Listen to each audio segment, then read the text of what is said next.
Hi there and welcome into CUTV. This is a brand new show that we are producing. It's called In the Club. And what the premise is, we're trying to get all kinds of clubs and organizations and promote them on our television station. And for this very first episode, I'm Stephen Ruffing, your host. For this very first episode, we have our media suite neighbors, WCAL, and later on we will have CalTimes. And with me is Emily Rice and station manager Anthony D'Agostino. First, Emily and Anthony, can you guys just introduce yourselves and just tell the audience a little about yourselves?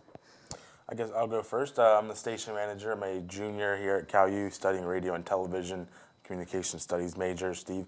And it's good to be on the show and talk about WCAL. It's pretty awesome. Yeah, it's great to have you guys on the show. I know we do a lot together, CUTV and WCAL, so it's great to have you guys on the show. Emily, introduce yourself and tell us a little bit more about yourself. Well, I'm also a communications major. I actually just got into that field after spending too much time in the ed department, and I've been with the station for about a year now. Yeah, that's great. That's it's definitely awesome hearing all the music. You know, we're right next to each other. And Emily, going to start with you. You know, you're going to be the training director soon. Mm-hmm. How can you get more people involved into WCAL, and how are you getting more people to come in and start training to be a DJ? Well, we are spending a lot of time this coming fall trying to do a lot of remotes outside, try to pull in people during the freshman orientation days. So hopefully we can just try to make it a fun environment, make some friends, and I mean, even if you don't think it's a good fit for you, you could still come hang out. And Anthony, you know, you're the station manager. It's a great duty. You're doing a fantastic job. How long have you been involved with WCAL and in kind of the program? I started pretty much right away as when I got in here my freshman year about 3 years ago now.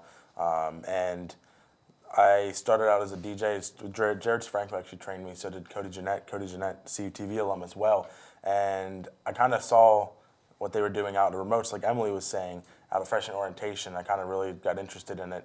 Came down and got trained and certified in September and haven't looked back since. And now secretary last year, station manager this year, and now also station manager again next year. Yeah, and of course you're the station manager.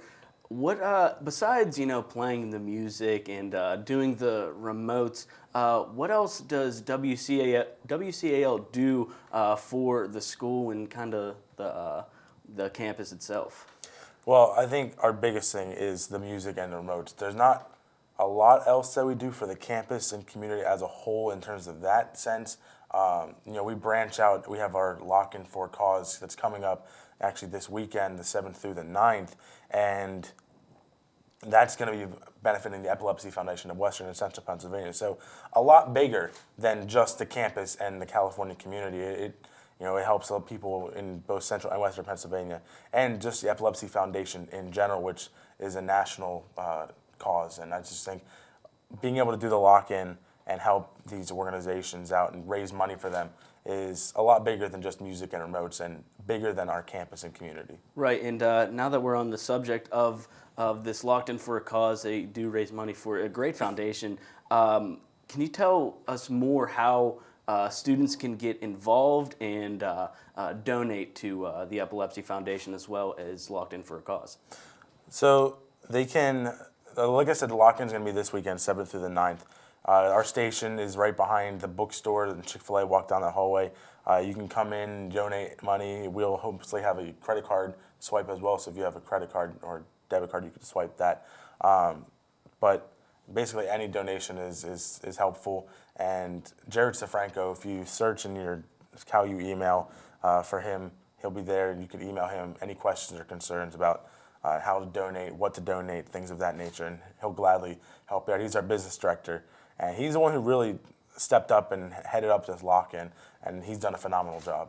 Yeah, and he has just being at the meetings, being a little bit a part of things with WCL. He's doing a fantastic job. And Emily, both of you are communication studies majors, and with a focus in radio TV. As the training director, you don't have to be a communication studies major. You don't have to have a concentration in radio and TV. How can you kind of express that to the student body that aren't these majors, and how do you get them down to the station? Well, we do try to involve a lot of people who aren't in the major directly, because it kind of shows that, you can juggle it back and forth. But, it's more than just a future profession. It's a great hobby. It's a great experience to network. And also, you can take pieces of this and apply it to anything. So let's say you're an education major, you come to this station and you become a training director one day. You can take that and apply it. Okay, I know how to lead people. It's a great position for that, I think. Right, I completely agree, and you really can't stress enough that you don't have to be in this major to join the radio station, even the TV station as well. And there's also another thing that you do, Emily. It's engineering for the sports games that we do, and how can people train to be in that position as well? Oh my goodness, yes. That has been one of my favorite parts probably of being with the station. I think it's a great opportunity. It really meshes the two things, and it brought me into something that I never, coming into college, would have thought I would have been involved with. Right, and we actually have some hardware here on the table. These are awards that we actually have won. And Anthony, me and you were on the best play-by-play call for radio. What was it like kind of earning these awards for the radio station? Well, I'm gonna kind of correct you there. We didn't win them. We were named finalists. Oh, I'm sorry. Yeah, we were named finalists. So, which is still an incredible feat, because this is a national competition, national conference, and an awards show, and for the intercollegiate broadcasting systems, for radio and TV as well. TV actually won some awards, but for the radio side, named finalists, they pick only 5, and on occasion they only pick 3. And for the football one, they had 5 of them.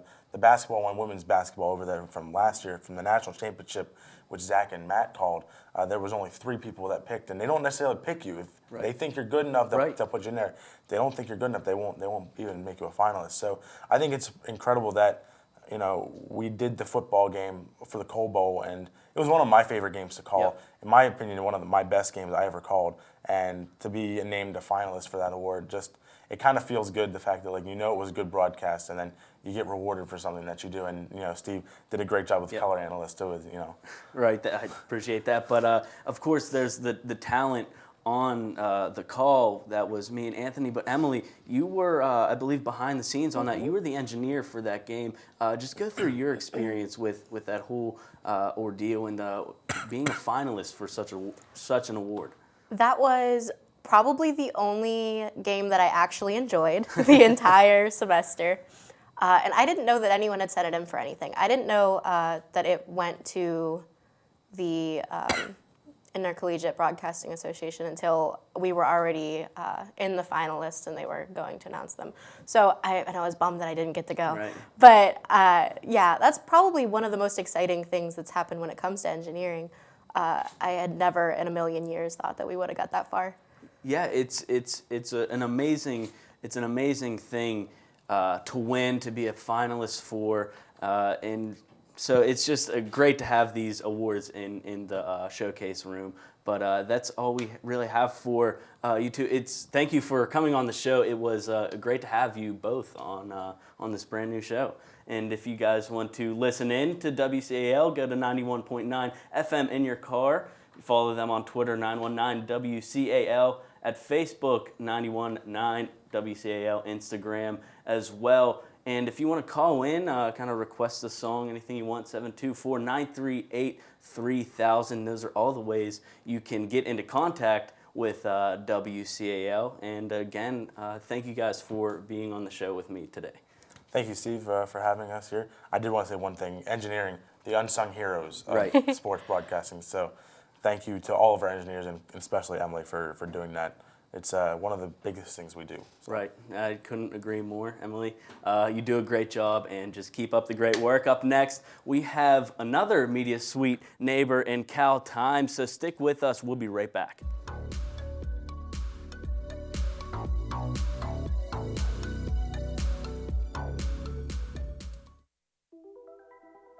Todd's a great guy. I mean, look at him. What a sweetheart. Attaboy. Wait, Todd, what are you doing?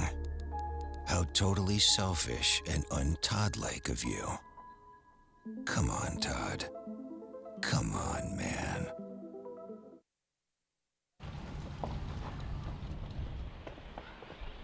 Got a quarter?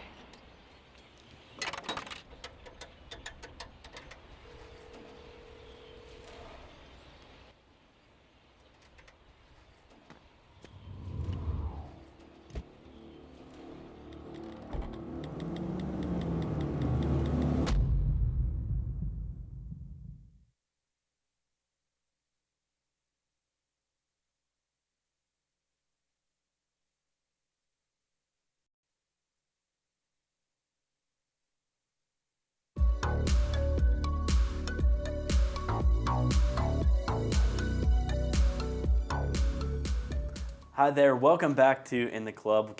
Again, I'm Stephen Ruffing, your host, and before we had our media suite friends, WCAL, and now we have another set of friends from CalTimes. We have the editor-in-chief, Rachel McCrigger, and the sports editor, Daniel Beck, and of course you've probably seen Danny around here more, and Rachel, we've called a game, so you've heard both of them around there.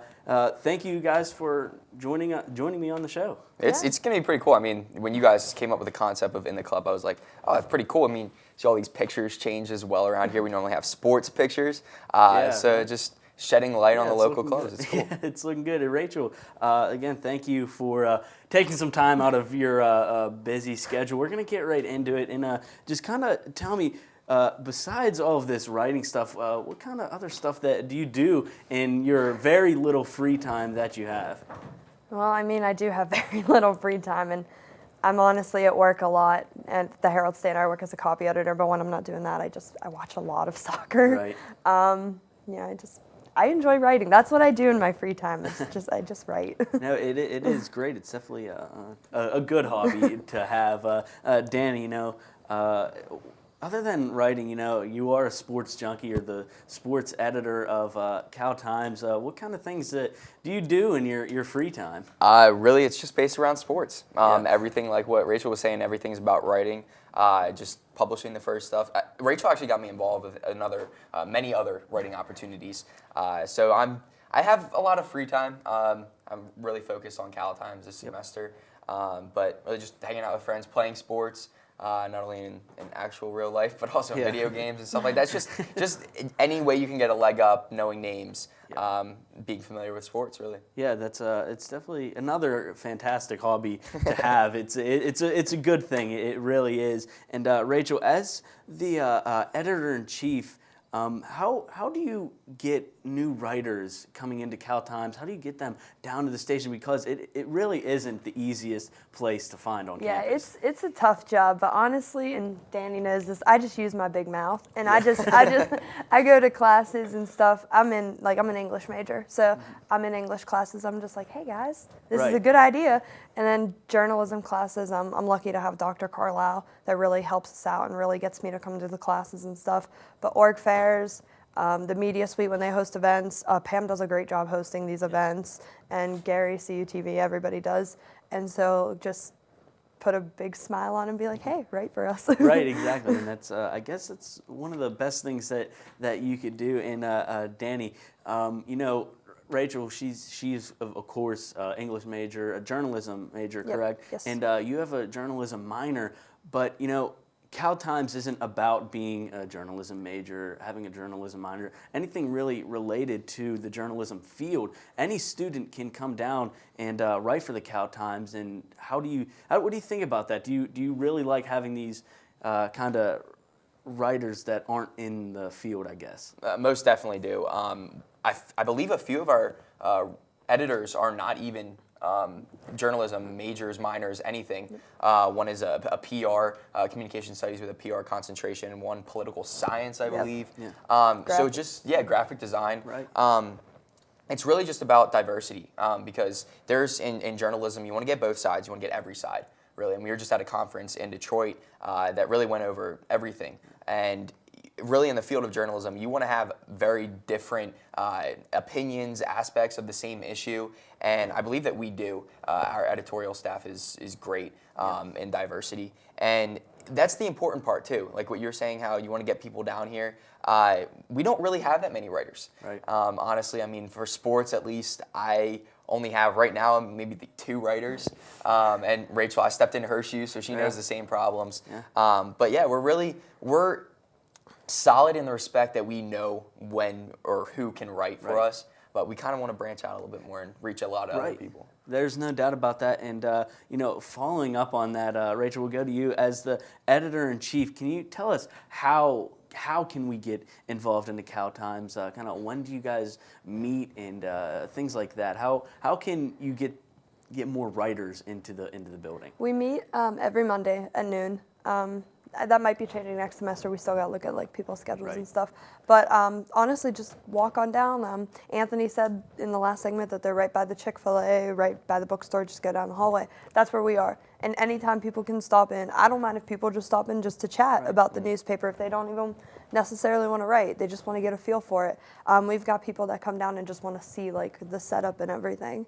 And just come on down. Right, and it is great. It's all connected down there, and you really kind of get a feel for everything. And Danny, you mentioned the trip to Detroit, for the SPJ meeting, and there's always, no matter what position that you're in, there's always room for learning. And what kind of stuff did you guys learn? I mean, that's a great conference to go to. What did you guys learn about the field of journalism? It was pretty cool. I don't know how you felt about it.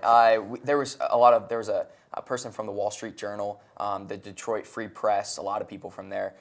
Just, as I said, getting varied ideas and stuff like that, because when you go into an interview similar to how this is set up, you want to do your research and all that stuff, and I did that before, so kind of learning more professional ways of doing it, I guess you could say. But yeah, it was cool. We talked to a sports writer for the Detroit Free Press. He was a Lions beat reporter. Super cool because he got involved very young and then kind of just worked his way up to a pretty solid, position with them. But Rachel, I mean, you're the editor-in-chief. What did you really learn about it? Putting me on the spot here. Honestly, one thing that I wanted to learn more about was social media. Our entertainment editor, she does a great job at it. And I always watch her and I'm like, wow, she really knows what she's doing. So I wanted to learn more of what she does. And so they had a lot of stuff about social media, which I thought was great. And they had a little politics set up, and I'm not the biggest fan of politics. I'm a sports writer for a reason, but we learned a lot during that. And the people, they were just so nice, so friendly, and you could just walk up to them and just say hi and everything. They were all very, very nice. Even the other people from the other schools were very nice, very welcoming. Yeah, it's great. Of course, there's always room for learning. You can't learn enough, and that goes with experience as well. And that's exactly what CalTimes brings to a potential writer. And how important in this field is experience, Rachel? It's all about clips, honestly. Dr. Carlisle tells us all the time, if you are a journalism major, you want those clips. My employers at the Herald Standard, they didn't care that I got a C in earth science. I don't mind putting that out there. But they were happy when they saw my clips, and that's what's going to get us a job. And just, it's all about going the extra mile, going for the extra initiative, doing different things. I say I'm a sports writer, but I even told Jess, our entertainment editor, I said I'm sneaking in there and doing a couple entertainment pieces because I really need to do more. Right. And it's all about broadening your horizons, getting the experience. Even if it's just a couple of articles, it still shows that you did something. Yeah, there's no doubt about that. It's all about branding yourself as a writer. And you kind of touched a little bit on the social media, Rachel. Danny, how is CalTimes kind of adjusting to this digital age that we're living in? We have online. How long have we had online? We've had online for 2 years. For 2 years, okay. So we're trying to brand ourselves in that respect as well. We're doing a paper issue every other week now. That corresponds with CUTV's News Center. So there's always some news outlet that you can get every single week here on campus. But yeah, online, we publish in the off weeks, all online. So our writers, we have meetings, as Rachel said, every Monday at noon, and they come down, and when they come down, we plan for the next week.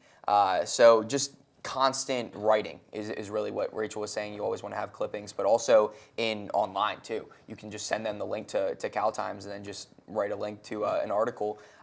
So really, it's just an ease of access really for the online aspect of CalTimes. And like before we got in there, it seemed that like the articles that were being in the paper were like posted every Friday. Yep. And our former editorial staff was amazing. And now it's more like we sprinkle it out throughout the week, and we do it through Facebook. And the views we get on Facebook is just like, it's through the roof. It's nothing that I ever would have imagined. But shout out to our entertainment editor, Jess. She does a great job putting stuff on Facebook and Twitter, and she's like our social media guru. Yeah. And just it's sprinkling it out through the week. And even with stuff that isn't in the paper, we still have people write stuff when we're planning for a paper issue, and we put that out through the week. And it's, maybe we'll put on our cover, see inside for more or something like that. We did that with the swim team, I believe. And that just draws people to both areas. Right, it definitely gets a lot more interaction. It's a great way to interact with these organizations like CalTimes and kind of getting your voice heard. I think that's the biggest thing that social media is all about. Really, the whole social part in that media form. And just kind of, as we're rounding things out here, Danny and Rachel yourselves, you're both kind of still getting the hang of things around CalU, but you guys worked your way up in CalTimes so fast, Danny becoming the sports editor and Rachel becoming the editor-in-chief. Rachel, we'll start with you. What's it like just kind of moving your way up in such a field? It's strange to go so fast, and that sounds like really, really strange to hear, but because that's what you want. But it is strange to go so fast. I remember when I walked in there my freshman year, my very first semester, I met Jose Negron, our former editor-in-chief, and now he has passed his Pirates bobbleheads on to me, our editor-in-chief bobblehead. So it's strange, but it's so rewarding. I guess that's what college is all about, getting experience and doing something that you love to do. And I was happy to pass off sports editor to someone who really deserved it and to climb up the ladder a little more. So I'm happy with everything, and I'm glad to be in the position until I graduate. Right, it's definitely a fantastic feeling working your way up the totem pole. And Danny, I was with you one year that we were both scared little freshmen walking into the media suite and going and writing first off for Matt Hagee. And then, of course, Rachel McGregor, and now finally becoming the sports editor. What was that like, starting off as a freshman and really just working your way up, now a sophomore, and you're the sports editor? Just like Rachel said, it was kind of strange because when you come down here, you think that, and I know that's how other people feel as well because I felt it, that when you go into it, you're going to have to work for it. And if you just come down here and just a constant just showing your face, really, and putting in the effort, you get a reward.